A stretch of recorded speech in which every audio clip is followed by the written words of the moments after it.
você hoje Salmo 89.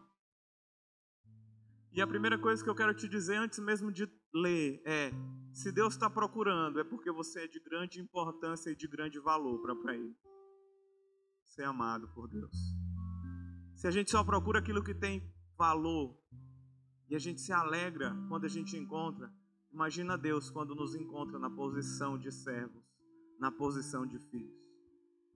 Salmo 89, no versos 20, a gente vai ler esse texto. Eu vou ler na NAA e a gente vai manter esse texto até o fim da pregação.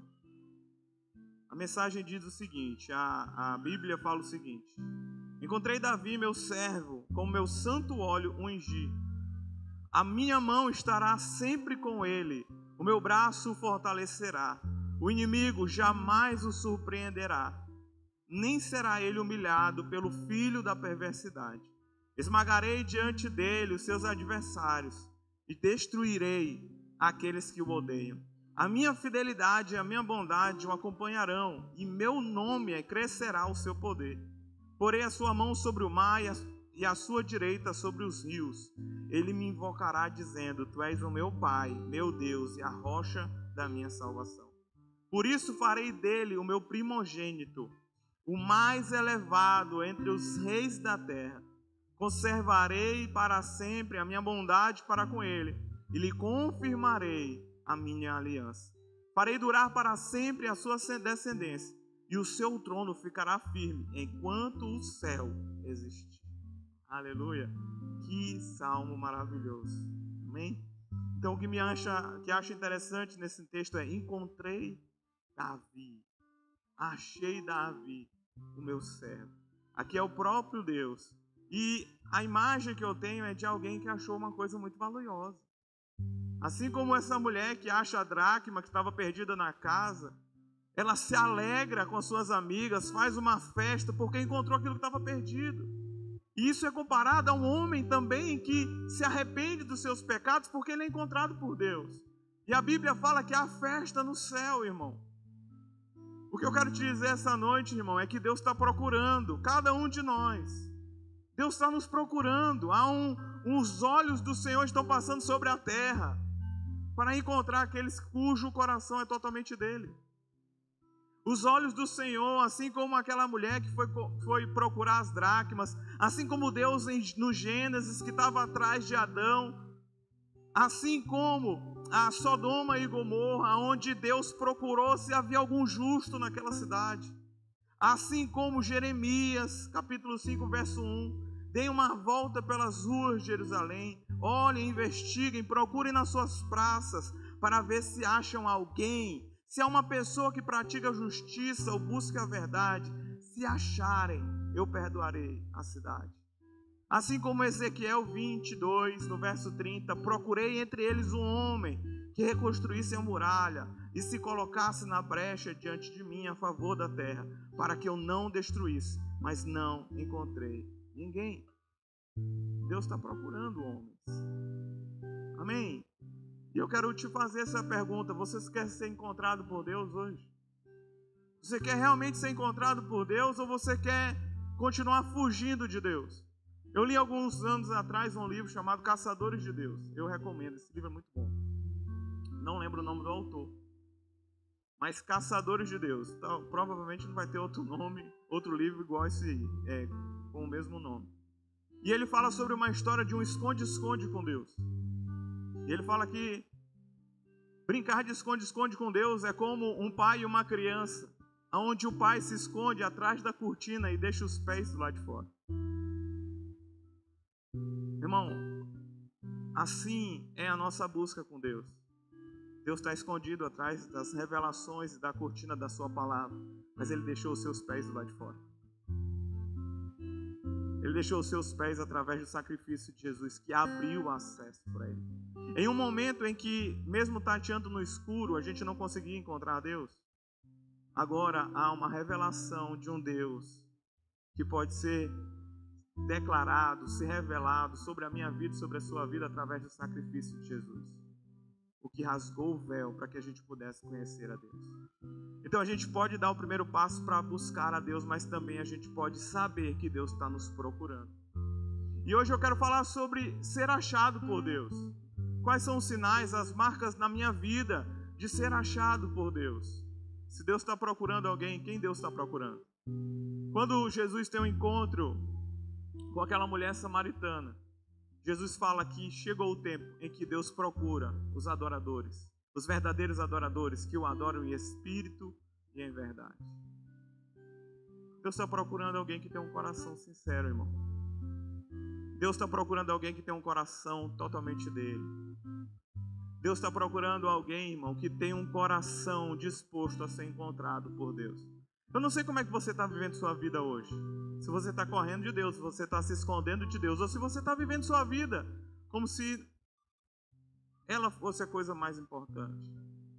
Mas o que eu quero te dizer essa noite, que a coisa mais importante da sua vida hoje é ser encontrado por Deus. É ser, sabe, realmente ter um encontro com Deus e deixar Ele revelar a sua natureza, a sua paternidade. E quando se fala sobre ter um coração voltado a Deus, não é um coração que faz tantas coisas, irmão, mas é um coração que não divide o seu amor por nada. Em 2 Crônicas 16:9, porque quanto ao Senhor, os seus olhos passam por toda a terra, para dar força àquele cujo coração é totalmente dele. Irmão, Deus não passou os seus olhos sobre a terra. Deus está passando os seus olhos sobre a terra, para dar força àqueles cujo coração é totalmente dele. Não é 90%, irmão. Não é 99%, irmão. É aquele que realmente deseja colocar o seu coração diante de Deus e confiar em Deus com todo o seu coração. Bem-aventurado é aquele que tem um coração limpo. E essa palavra, quando se fala sobre um coração limpo, é a mesma coisa de limpar uma pedra preciosa que se coloca no fogo, que purifica tanto que deixa ela única. É como o ouro que é colocado ao fogo, a prata que é colocada ao fogo, e aquele fogo tira todas as impurezas. Assim deve ser o nosso coração diante de Deus. Não pode ter impureza e nem concorrência. O nosso coração tem que ser voltado para Deus. E Deus está procurando essas pessoas cujo coração é totalmente dele. Eita glória! Encontrei o meu servo, encontrei Davi, o meu servo. Deus encontrou um homem cujo coração era totalmente dele. Irmão, Davi não era ainda o rei. Davi era o menino fedendo a mato, cuidando de pequenas ovelhas, esquecido pelos seus pais. Deixa eu te dizer, irmão, você já passou por alguma situação de esquecimento e abandono? Mas só alguém que foi esquecido pode ser encontrado. Só quem teve a ausência ou ser deixado de lado pode ter a felicidade de ser valorizado por Deus. Só alguém que já sofreu um abandono pode se alegrar agora e ser encontrado por Deus. Deus quer encontrar você. Deus quer fazer morada em você. Deus quer nos encontrar hoje. Amém?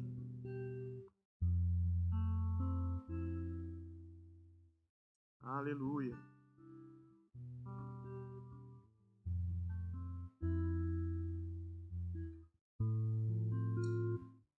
Então, marcas de alguém que foi achado por Deus, foi encontrado por Deus. Salmos 89, no verso 20, fala: encontrei Davi, o meu servo. É engraçado, irmão, que quando a gente lê a palavra, a gente fala assim: encontrei Davi, o rei de Israel. Não. Nem foi: encontrei Davi, o líder do ministério de louvor. Encontrei Davi, o pastor da igreja. Encontrei Davi, o líder de célula. Encontrei Davi, o líder de uma equipe. Encontrei Davi. Não. Encontrei Davi, o meu servo. Irmão, a primeira marca de alguém que foi encontrado por Deus é ter um coração de servo. É ter um coração de servo. Irmão, a gente não é nada. Porque o que é um coração de servo? É de ter a sua alegria em satisfazer o coração do seu Senhor.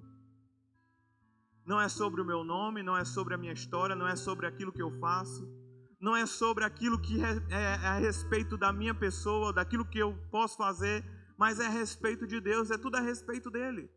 É a respeito dos sonhos de Deus, é a respeito do coração de Deus. Isso é ter um coração de servo.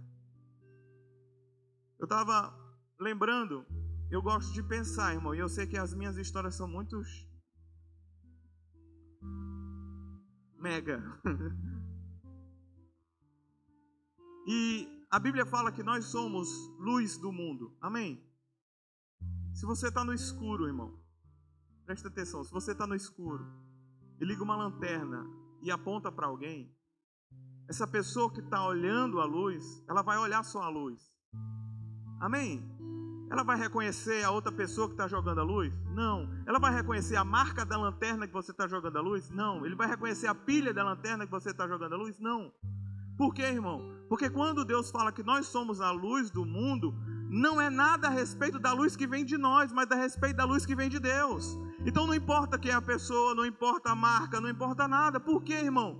Porque a única coisa que importa é a luz que está sendo transmitida através da minha vida e da sua vida. Isso é ter um coração de servo. A gente falou sobre dízimo e oferta. Fernando falou sobre Jesus que agradeceu pequenos pães e os 2 peixes. Aquele menino que tinha 5 pães e 2 peixes, irmão. Todo mundo vê o milagre, mas se não fosse um coração de um servo, de um pequeno servo, uma multidão estava com fome. Se não for talvez as 5 moedas e os 2 dinheirinhos que você tem na sua bolsa, você pode estar deixando de contribuir, você pode estar deixando uma multidão com fome. Porque não é sobre a quantidade que eu dou, Deus vai multiplicar, irmão. Jesus vai multiplicar. Você crê em mim ou não? Mas eu tenho que ter um coração que participa, eu tenho que ter um coração de servo. Eu tenho que ter um coração disposto a dar. O maior sinal de maturidade é quando eu me alegro mais em dar do que em receber um presente. Porque criança, irmão, se alegra quando a gente dá um presente. Mas quando a gente aprende com Jesus que o melhor é dar, é contribuir, é ajudar, e a gente sente uma satisfação dentro de nós, que a gente nem sabe o porquê, porque a gente está vivendo uma maturidade que o Senhor já nos chamou, e Ele está concedendo a alegria verdadeira, que não é receber um presente, mas é doar a sua vida, assim como Jesus doou a sua própria vida. Então uma marca que eu fui achado por Deus, irmão, é que a minha vida ela não vai ser mais só para mim. Ela vai ser uma vida com um coração de servo. Ela vai ser uma vida onde eu realmente vou entender o que é realmente servir a Deus. O que é realmente ter que colocar a minha vida diante daquele que fez tudo. Lucas 22, no verso 24 e 26, houve uma discussão entre os discípulos. E falou assim: houve também entre eles uma discussão sobre o qual deles parecia ser o maior. Mas Jesus lhe disse: os reis dos povos dominam sobre eles, e os que exercem autoridade são chamados de benfeitores. Mas vocês não são assim. Pelo contrário, o maior entre vocês seja como o menor, e aquele que dirige seja como o que serve. E Jesus lava os pés dos discípulos no livro de João, que ele relata a mesma história. E fala que Jesus lava ali e fala assim: eu estou ensinando para vocês o que é ser o maior. O maior é aquele que serve. Enquanto no mundo, o maior é aquele que é servido, é aquele que recebe o presente. No reino de Deus, maior é aquele que dá, maior é aquele que pode contribuir, maior é aquele que está entregando a sua vida, maior é aquele que está servindo as pessoas, maior é aquele que está amando a Deus com o coração totalmente nele. Você está feliz ainda? E o que Deus faz com esse homem, irmão? Encontrei Davi, meu servo, e com o santo óleo ungi. Primeira marca, irmão, é ser servo. A segunda marca é que todo servo é ungido por Deus. Amém? Todo servo é ungido por Deus. Cara, unção, ela não vem porque eu sou bom em alguma coisa. A unção, ela só vem quando eu sou bom em obedecer a Deus. A unção não vem como um talento, irmão. A unção vem de forma sobrenatural, quando a gente não tem mais talento. Porque não é sobre o homem, é sobre Deus. Ser ungido não é o quanto eu sei fazer as coisas, não é o quanto eu prego bem. Ser ungido é quando prego, o Espírito de Deus fala ao coração das pessoas. Porque não é nem o que o homem está pregando que está falando, mas é a revelação que o Espírito de Deus está pregando no seu coração. Aqui a gente é apenas um canal, irmão. E quem está falando e quem está profetizando dentro de você, como você está entendendo, é o próprio Espírito de Deus. Por isso que não tem a ver com a marca da lanterna, mas com a luz de Deus que pode iluminar a sua vida. A unção de Deus. A unção de Deus, irmão. Porque tardo pleno avivamento fala, com tudo que tens, vende tudo o que tem, adquire a unção, pregador. Irmão, olha, você pode ser bom em alguma coisa, você pode ter um diploma top, uma vida top, ser reconhecido, ter milhões de seguidores no Instagram. Se você não tiver unção, você não vai ser nada. A unção é a capacidade de Deus multiplicar aquilo que Ele tem colocado na sua mão. A forma em que Deus vai te usar, a forma em que Deus pode te tornar produtivo na sua obra é através da unção. Não é os teus talentos. Vamos lá, gente. Não é porque você canta bem, porque você prega bem, porque você fala bem. É através da unção. E a unção, ela tem um preço. Renúncia e obediência. E a unção, ela é produzida. Assim como uma criança é produzida no útero, no lugar escuro. A unção de Deus é produzida em lugares escuros. É no meio do caos, no meio das dificuldades, é no meio dos nossos Getsêmanes, aonde é o local, Getsemane quer dizer local de prensa do azeite, é local de pressão, são os locais de dificuldade, pressões da vida. Quando nós respondemos a Deus em obediência, a unção pode ser derramada sobre o seu ser. Quando a gente vê o chamado de Davi, por exemplo, a gente vê em Samuel capítulo 20 que Samuel recebe uma ordem de Deus e fala assim: pega um chifre, unge, enche ele com óleo e vai ungir o meu servo lá na casa de Jessé, porque ali um dos seus filhos será um novo rei de Israel. E o capítulo 20 começa falando: eu renunciei Saul, esqueci a palavra. Bota aí, Samuel 20. Verso 1. 1 Samuel.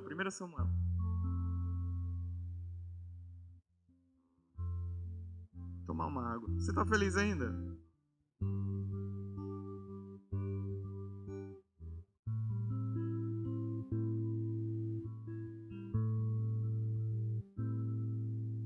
Ih, não é Samuel 20. É 16. Esse é o 16. O Senhor disse a Samuel: até quando você terá pena de Saul? Se eu o rejeitei como rei de Israel, encha um chifre de azeite e ponha-se a caminho. Vou enviar você a Jessé, o belemita, porque escolhi um dos seus filhos dele para ser rei. Amém. Verso 2. Samuel respondeu: como posso fazer isso?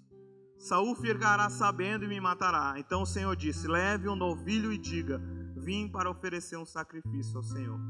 Convide Jessé para o sacrifício, e eu lhe mostrarei o que você deve fazer, e você ungirá para mim aquele que eu indicar. Samuel agora estava ungindo um novo rei de Israel, porque Deus tinha rejeitado Saul. Quem tinha escolhido Saul? O próprio povo. O povo de Deus quis um rei sobre eles. Então o próprio povo escolheu Saul. Então Deus mostra para Samuel um rei alto, bonito, de boa aparência, onde em Israel não havia nenhum mais alto do que Saul. E unge aquele rei. Mas aquele rei, ele não teve um coração totalmente a Deus. E não obedeceu a Deus. Então 1 Samuel 10, a gente vê que Samuel pega um vaso e unge Saul. Mas em 1 Samuel 16 a gente vê que Samuel pega um chifre para que possa ungir Davi. Qual é a diferença, pastor? A diferença, irmão, que um vaso o homem produz, mas o chifre quem produziu foi Deus.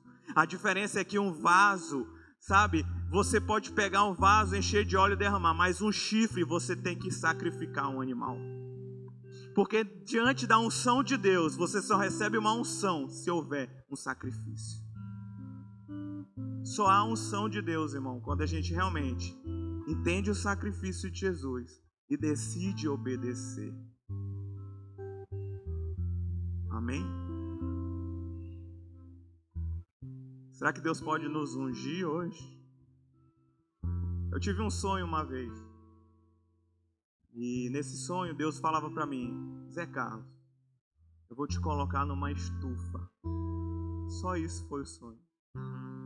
Então eu acordei muito feliz, porque a estufa é um local onde as plantas crescem, independente do clima. Tem água, tem temperatura correta, tem tudo. Então eu fiquei feliz, falei assim: o Senhor vai fazer eu crescer. Come on, somebody. Você está empolgado? E eu comecei a analisar esse sonho. Falei: mas Deus, qual é a estufa do homem? E Ele me respondeu: a estufa do homem é problema. É dificuldade. É o caos. É os lugares escuros. São as pressões. Porque enquanto a planta tem tudo o que ela quer numa estufa, o homem pode encontrar Deus no meio do caos e das dificuldades. E Deus pode ser o seu provedor, irmão. É exatamente nesse lugar que a gente entende que Deus é o nosso único provedor. Porque a gente vai olhar para um lado e fala assim: meu Deus, eu não posso contar com isso. Meu Deus, aí olha para o outro: meu Deus, eu não posso contar com isso. A gente olha para as pessoas: eu não posso contar com as pessoas. Então a gente olha para nós mesmos, irmão, e fala assim: eu não consigo. Então a nossa única saída é Deus. E exatamente nesse lugar, a gente vê e experimenta uma face do Deus provedor. É nesse lugar exatamente que a gente experimenta uma face do Deus que é o nosso pastor, e de nada teremos falta. Porque mesmo que andemos no vale da sombra da morte, no meio da escuridão da vida, nós não vamos temer nenhum mal, porque Ele está conosco. E a vara e o cajado dele tem nos repousado, tem nos levado a águas tranquilas. Em meio ao caos, a gente tem caminhado em águas tranquilas, em pastos verdejantes. Nesse local, irmão, a gente tem uma mesa preparada diante dos nossos inimigos. E o Senhor tem ungido a nossa cabeça e transbordado o nosso cálice. E a bondade e misericórdia de Deus tem nos escoltado por todos os dias da nossa vida. Eu me sinto uma celebridade. Tenho segurança. Bondade, prosperidade são os meus seguranças. É o segurança de você, irmão. Graça de Deus todo dia se renovando. Eu sou a maior segurança, irmão. É a graça de Deus, a misericórdia de Deus, é bondade, prosperidade. Tem caminhado com você por todos os dias da sua vida. Meu Deus. Às vezes a gente lê, mas não entende a magnitude daquilo que a gente está realmente recebendo do Senhor.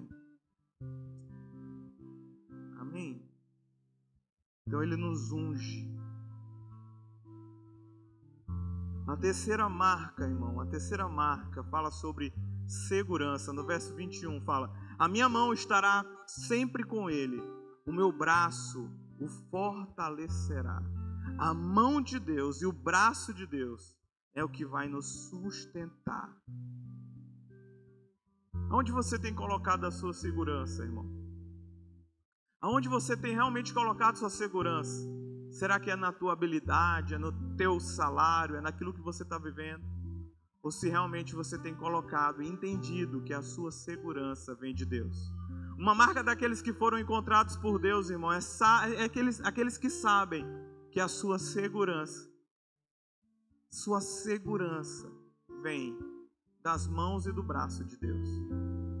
Eu lembrei do Salmo 91 que fala: aquele que habita no esconderijo do Altíssimo e descansa à sombra do Onipotente, diz ao Senhor: tu és o meu refúgio e a minha fortaleza, o meu Deus em quem confio, pois ele livrará você do laço do passarinheiro e da peste perniciosa. Ele o cobrirá com as suas penas e sob as suas asas você estará seguro. Na sua verdade é proteção e escudo. Você não terá medo do terror noturno, nem da flecha que voa de dia, nem da peste que se propaga nas trevas, nem da mortandade que assola ao meio-dia. Caiam 1000 ao seu lado, 10.000 à sua direita, e você não será atingido. Somente com seus olhos você contemplará e verá o castigo dos ímpios. Você disse: o Senhor é o meu refúgio. Você fez do Altíssimo a sua morada. Nenhum mal lhe sucederá. Praga nenhuma chegará à sua casa, porque aos seus anjos ele dará ordens ao seu respeito, para que guardem você em todos os seus caminhos. Eles o sustentarão nas suas mãos, para que você não tropece em alguma pedra. Você pisará o leão e a cobra, com os pés esmagará o leãozinho e a serpente. Deus diz: porque a mim se apegou com amor, eu o livrarei e eu protegerei. Porque conhece o meu nome. Ele me invocará e eu lhe responderei. Na sua angústia eu estarei com ele e o livrarei e o glorificarei. Vou saciá-lo com longevidade e lhe mostrarei a minha salvação. Aleluia. Irmão, há segurança. Há segurança. Há segurança. No verso, Salmo 89, 21 fala: a minha mão estará sempre com ele, e o meu braço o fortalecerá. Podem levantar armadilhas e ciladas, mas aquele que nos chamou, irmão, ele é fiel para completar e terminar a obra. Ele é fiel para nos dar segurança. Ele é fiel para nos levar aonde ele nos chamou para ir. No verso 22, o inimigo jamais o surpreenderá, nem será ele humilhado pelo filho da perversidade.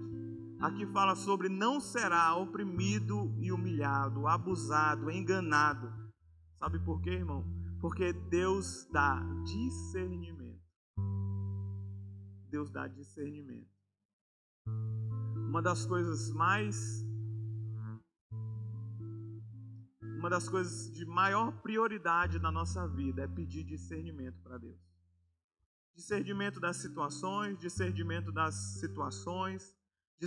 de corações das pessoas, daqueles que estão ao nosso redor, discernimento das situações que nós estamos enfrentando, porque às vezes, irmão, quem está discernindo é a nossa carne, porque às vezes quem está discernindo são as circunstâncias, mas nós precisamos ter um coração voltado ao Senhor. E aqueles que são achados por Deus, irmão, recebe discernimento do Senhor.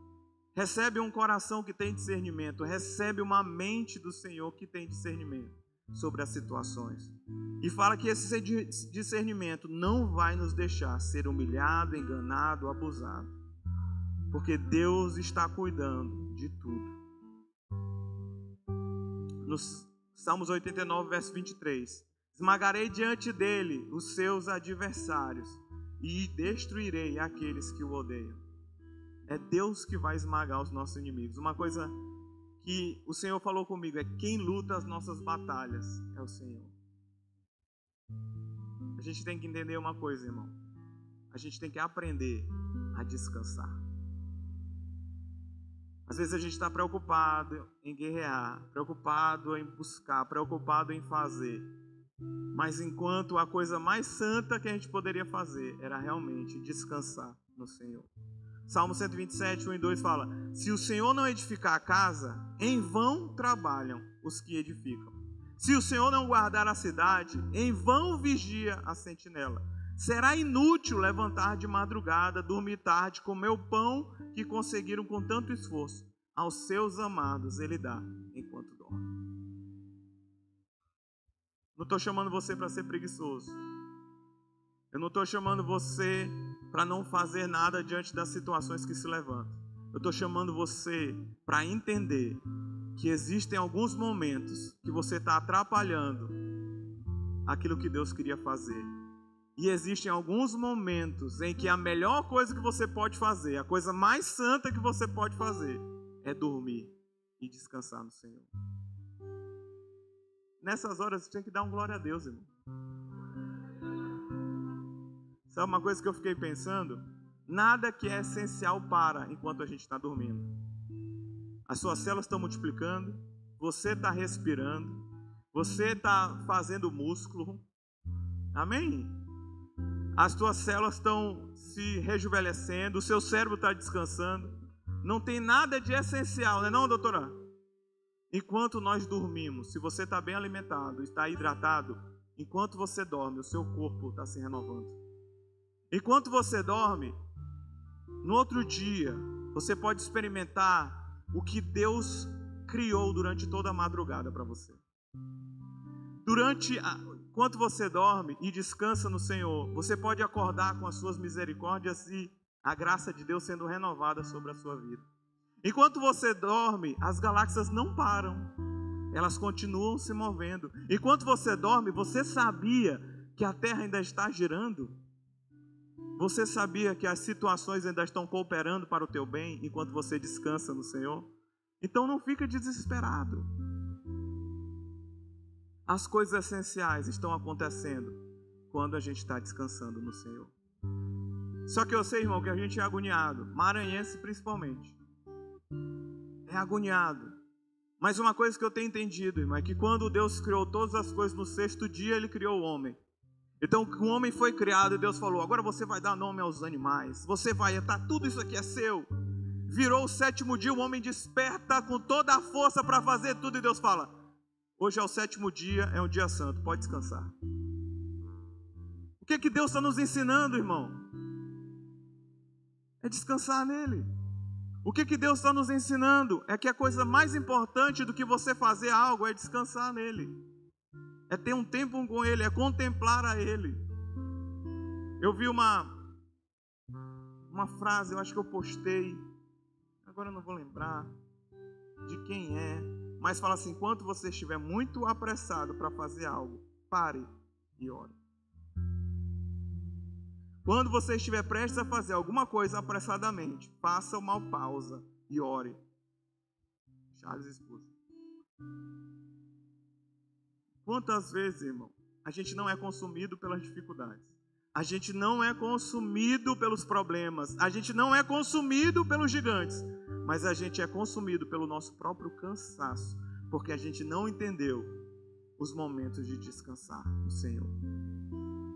Quantas vezes, irmão, o desespero não é dos gigantes que se levanta, mas é porque o meu coração não soube descansar em Deus.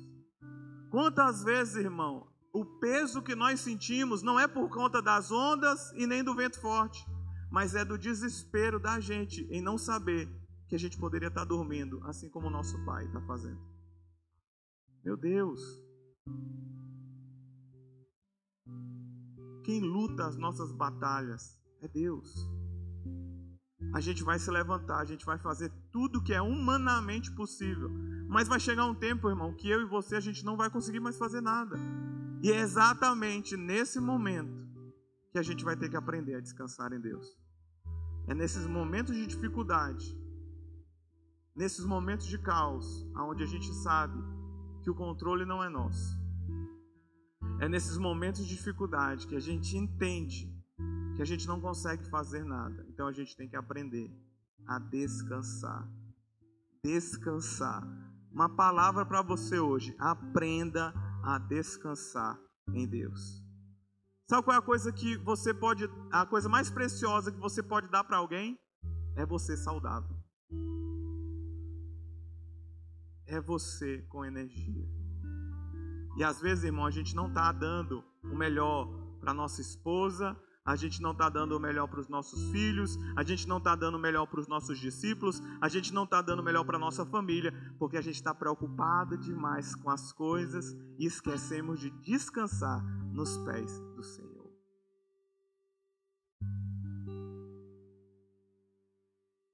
A gente está como Marta, ocupado com os afazeres da religião, mas a gente se esqueceu de como é ser Maria, de parar tudo para se colocar nos pés do Senhor.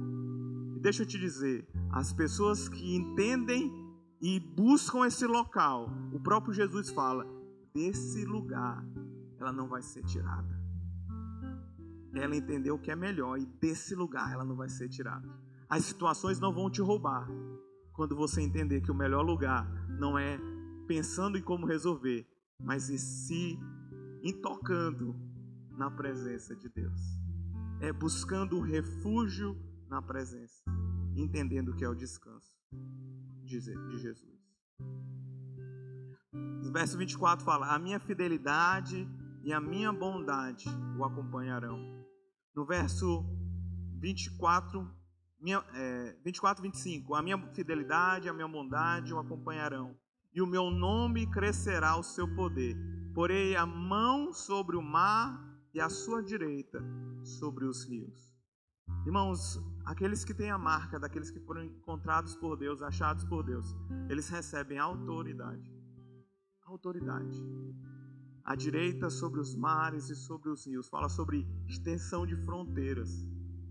Para que você possa viajar de um país para o outro, você precisa de um passaporte. Ali é uma autoridade que está sendo confiada em você para que você possa entrar naquele país, como sua identidade, tendo seus direitos reservados como cidadão de um outro local. Interessante. Google. Curiosidades do culto. O primeiro passaporte que se faz menção na história foi quando Neemias recebe uma ordem do rei para que ele pudesse ir a Jerusalém fazer a construção. Você sabia disso? Aprenda com o pastor Zé hoje. Também não sabia, mas está lá no Google.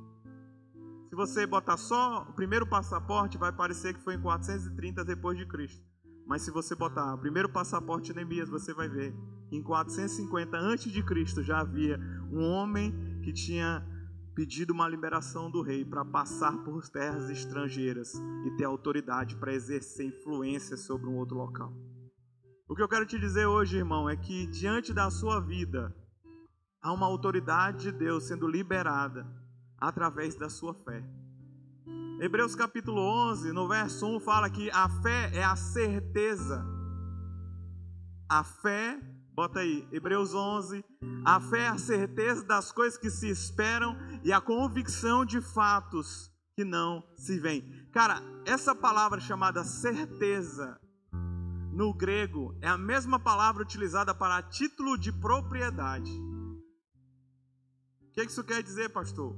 Que quando você viaja ou perde um local, uma propriedade, a única forma de você reaver é tendo um título dizendo que aquilo te pertence. Ora, a fé é um título de propriedade dizendo que tudo aquilo que Jesus conquistou na cruz é direito nosso e é nossa herança. A fé não é aplicada à situação a outra pessoa. Eu tenho fé nessa pessoa. Essa fé não é aplicada. Pode ser outra palavra, você acredita. Mas fé é só em relação a Deus. Fé é só em relação ao autor e consumador da nossa fé, chamado Jesus Cristo. E que quando nós cremos que Ele é o Filho de Deus e morreu na cruz por cada um de nós, Ele nos dá o título de propriedade, de salvação, justificação, perdão dos nossos pecados, intimidade com Deus. Por isso que a fé é o título da propriedade, das coisas que a gente não está vendo. E a convicção dos seus fatos. Aleluia. Você está feliz ainda?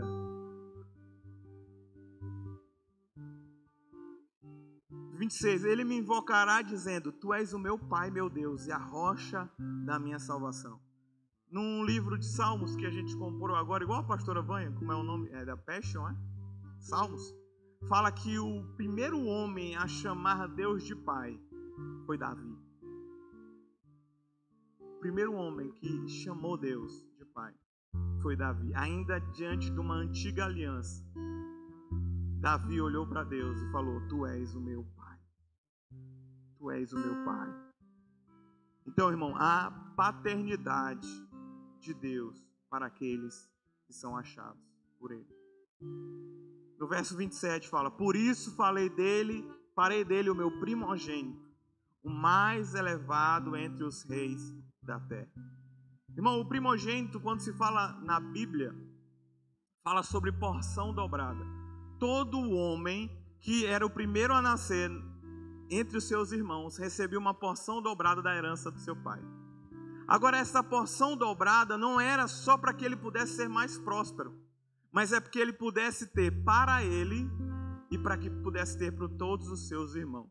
A porção dobrada era a garantia de que se algum dos seus irmãos fosse vendido, ele poderia ir lá e comprar de volta aquele que se perdeu.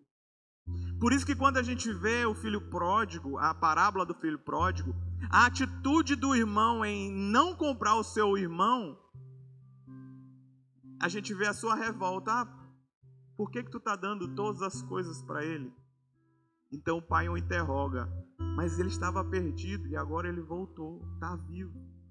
Então a gente vê o filho que estava dentro de casa, mas não teve a capacidade ou não foi resgatar o seu próprio irmão, porque era responsabilidade do irmão mais velho resgatar o seu irmão mais novo. Você sabia disso? Mesmo diante da loucura que o filho mais novo fez, mas existe uma responsabilidade do irmão mais velho. Assim como Cristo, como o irmão mais velho, recebeu uma porção dobrada de Deus para que pudesse nos resgatar na aliança da cruz. Mas o que isso se fala a respeito de nós? É que tudo aquilo que o Senhor tem colocado sobre a minha vida e sobre a sua vida não quer dizer só sobre você. Mas tudo aquilo que o Senhor tem colocado nas tuas mãos é para que você possa repartir com seus irmãos que estão perdidos. Uma coisa interessante, quando Samuel recebe uma voz de Deus, vai ungir um dos filhos de Jessé, então ele recebe ali um chifre contendo a unção de Deus. Ele levou todo esse caminho carregando uma unção que não era para ele. A unção era para Davi, mas Samuel passou por todo aquele período, toda aquela jornada, carregando uma unção que era para outra pessoa. O que eu quero te dizer hoje, irmão, é que aquilo que você carrega da unção de Deus pode ser a liberação de um chamado de um irmão seu. O que eu quero te dizer hoje é que tudo aquilo que Deus tem derramado sobre a sua vida, unção, prosperidade, alegria, gozo, paz, Ele não quer dizer só a respeito de você, mas você pode ser usado e conter chaves para liberar destinos daqueles que estão ao teu redor. O que eu quero te dizer, irmão, é que durante toda essa vida, a gente acha que toda a unção que a gente recebe de Deus é para o nosso bel prazer, para o nosso sucesso, para aquilo que a gente acha que é importante, para que faça o nosso nome famoso. Totalmente errado.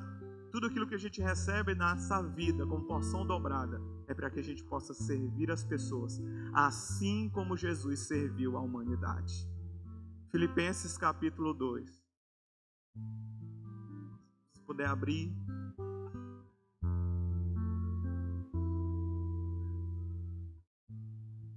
Filipenses capítulo 2, acho que é no verso...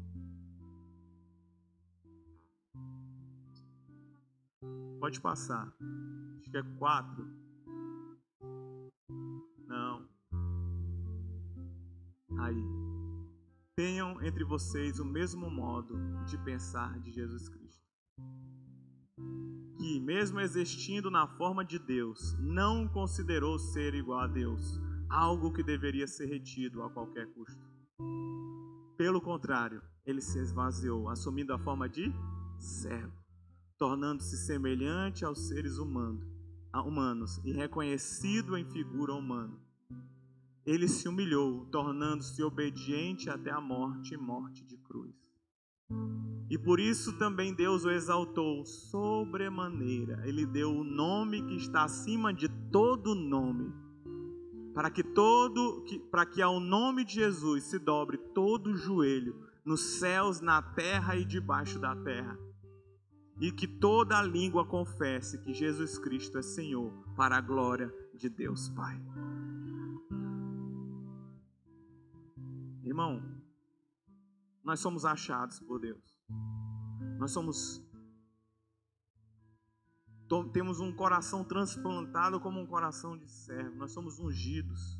Nós recebemos segurança, nós recebemos bondade, nós recebemos descanso. Sabe, a gente recebe discernimento, fidelidade, autoridade, paternidade, unção dobrada. Mas nada disso é para que a gente se torne famoso. Nada disso é para que a gente seja alguma coisa. Nada disso, irmão. tudo o que nós recebemos é unicamente para a glória e honra de Deus. Tudo o que nós recebemos, irmão, e tudo o que nós vivemos tem que se enquadrar diante dos dois maiores mandamentos. Quais são? Amar a Deus sobre todas as coisas e amar e servir as pessoas. E não só como a nós mesmos, mas acima de nós mesmos. Se você deseja viver aquilo que Deus tem para você e a forma que Deus escreveu para você, a gente tem que aplicar no meu trabalho, na minha vida e em tudo que eu faço. Aonde está amar a Deus sobre todas as coisas e aonde está amar o próximo, como Deus, como Jesus amou. E o último, no verso 28 e 29 fala: conservarei para sempre a minha bondade com ele e lhe confirmarei a minha aliança. Farei durar para sempre a sua descendência e o seu trono ficará firme enquanto o céu existir. A última marca, irmão, de alguém que foi encontrado por Deus é a certeza da sua salvação, é a certeza da eternidade. E para que é tudo isso, irmão? Atos 13:36 fala: porque tendo Davi no seu tempo servido conforme o plano de Deus, morreu e foi sepultado ao lado dos seus pais, serviu a corrupção. O que eu quero te dizer, irmão, é que no tempo de Davi ele cumpriu um propósito. Eu gosto de uma passagem que em 1 Crônicas 14:2 fala assim: então Davi reconheceu que o Senhor o havia confirmado como rei sobre Israel e que tinha exaltado muito o seu reino por amor do seu povo de Israel. Por que Davi foi colocado como rei? Por amor ao povo de Israel. Por que foi exaltado? Por amor ao povo de Israel. Ou seja, existia um propósito e Davi se colocou exatamente no lugar do propósito de Deus. Ele foi encontrado por Deus. Às vezes, irmão, a gente está na igreja, a gente é evangélico, amém? A gente é cristão, temente, então a gente vem para a igreja, a gente vai na célula, a gente frequenta, a gente até dá o dízimo, a gente tem uma vida santa, tenta renunciar uma coisa ali ou outra, mas nada disso faz sentido, irmão, se a gente não está vivendo realmente o propósito que Deus tem para a gente. Porque a gente pode viver uma religião, a gente pode viver, irmão, o evangélico brasileiro, porque existem religiões do evangélico brasileiro, tem o evangélico americano. Você sabia disso? Existem os dogmas, existe a forma, mas Jesus nunca nos chamou para ser evangélico. Jesus nos chamou para ser filhos, pequenos cristos. Jesus nos chamou para sermos cristãos. Jesus nos chamou para sermos igual a Ele, independente da minha religião, independente da minha nacionalidade, naturalidade, independente da minha cor, independente da minha condição física, independente da minha... Gente, independente de qualquer coisa dessa terra, Jesus não nos chamou para seguir dogmas humanos. Você sabia que a maior criação de toda a religião que a gente vê, Jesus brigando com os saduceus e os fariseus, foram criadas entre os 400 anos de silêncio, entre o período interbíblico ou intertestamentário, que foi entre a antiga e a nova aliança. Durante os 400 anos de silêncio de Deus, foi o homem aonde o homem mais falou. Por quê, irmão? Porque quando Deus se cala, o homem quer meter a boca. Porque onde Deus não está falando, o homem quer dizer se é certo ou errado. Porque onde Deus não fala na Bíblia, por que a gente tem que inventar as coisas? E a gente poderia estar vivendo uma liberdade, não liberalidade, mas uma liberdade no espírito de ouvir a Deus. Mas a gente tem que se estar comparando, a gente tem que estar brigando, a gente tem que estar botando, até falando onde a gente nem foi chamado. A certeza hoje, irmão, é que a nossa geração é a mais antipática que existe. Por quê? Porque agora no Google eu sou mestre e doutorado em tudo que você me falar. Qualquer pergunta me dá 10 minutos, até o chat GPT pode me responder. Então em 10 minutos eu acho que eu tenho mais autoridade do que o Espírito Santo de Deus está me falando.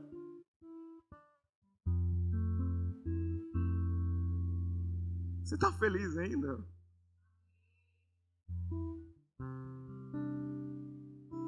Nem sei porque eu estou falando isso, mas é verdade. A nossa geração é antipática, irmão. Tudo sabe, tudo quer falar, tudo quer dizer, tudo. Mas é verdade, você quer saber a verdade? A gente não sabe de nada. A grande verdade é que daqui a 5 anos, tudo que a gente pode ter conhecimento de alguma coisa dessa terra pode mudar, porque pode descobrir uma coisa nova. A única coisa que não vai passar e jamais passou é a palavra de Deus, irmão. A coisa mais certa é que se você conhece a Deus, e presta atenção, eu já falei isso, não, falei lá na vigília. Você estava na vigília? Deus não se entende, Deus se conhece.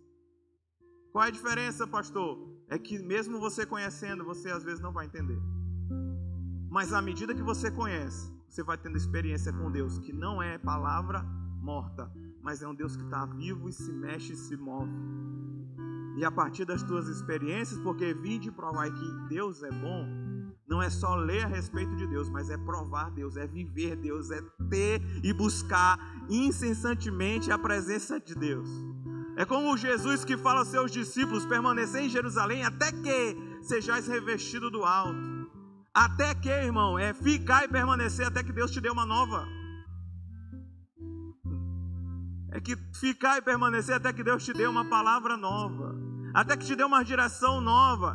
Se Deus não te deu, irmão, fica parado e descansa. Porque além de você ficar desesperado, perder toda a tua energia, tu ainda pode atrapalhar o que Deus está fazendo. A gente vê isso na vida de Abraão. O que a gente vê hoje em Israel é Isaac, o filho da promessa, contra Ismael. Porque enquanto Abraão poderia apenas repousar em Deus e ver o filho da promessa nascendo, ele acatou uma coisa da sua mulher que deu a sua serva. Então a gente vê guerras e rumores de guerra hoje no Oriente Médio, entre os filhos de Ismael, que são os árabes, e a gente vê contra o filho da promessa, que é Isaac. Você sabia disso? Amém. Glória a Deus. Vira para a pessoa que está do seu lado e fala assim: eu amo esse pastor. Vira para a pessoa que está do seu outro lado e fala assim: te aquieta e descansa em Deus. Porque tudo que você faz com a sua mão, você vai sustentar. Mas de tudo que Deus prometeu, Ele é quem vai cumprir.